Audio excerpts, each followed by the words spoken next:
Tu dicevi il sole negli occhi, ma il sole deve andare negli occhi, nello sguardo. Gli occhi tuoi però.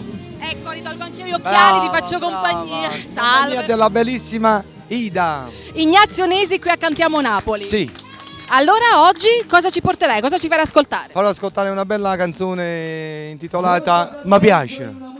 Mi piace. Tanto al pubblico. Infatti, questo te l'avevo chiesto anche prima, no? Qual è la canzone? Mi piace. E mi piace veramente. E ci piace veramente. Ignazio, è scritta da chi? La canzone è scritta e arrangiamento e testo di Franco Lopiano, il maestro Franco Lopiano. Ci lasciamo facendo un saluto ai nostri amici di Cantiamo Andiamo Napoli.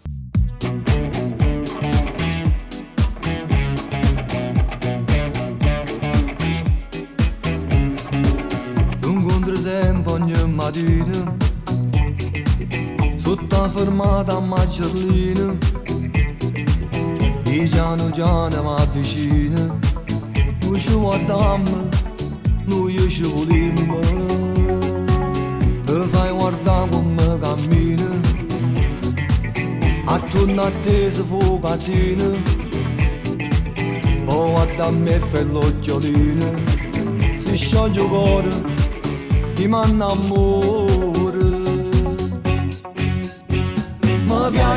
Mi piace, sa faccia sta creatura, non voglio, lo sapevo che corona, peccato, che son che già sposato, guarda, ma siamo innamorati, che se innamora con me nuvole, che niente si può perdere, noi siamo a luce in oscuro.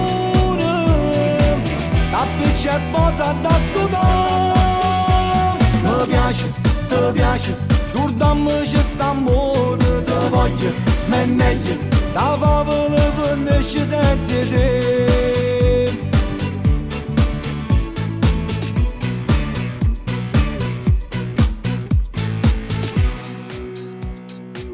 Vint'anni ma si piccerella, ma sei più bella in una modella, ma che impazzivo sto più bella, ma non ti passa, che brutta cosa.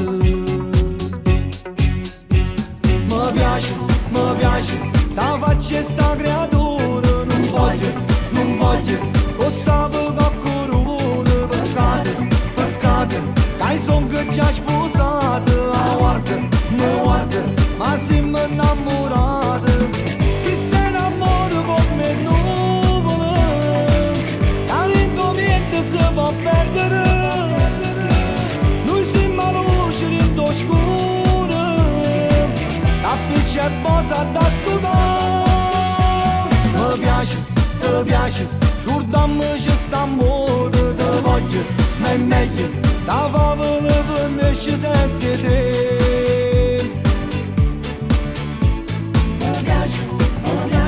Sa faccia sta creatura, non voglio, lo sapevo che corona, peccato, che son che già sposato, guarda, ma siamo innamorati, chi se innamora con me nuvole, che niente si può perdere, noi siamo a luce in oscuro, sappi c'è posa da studare.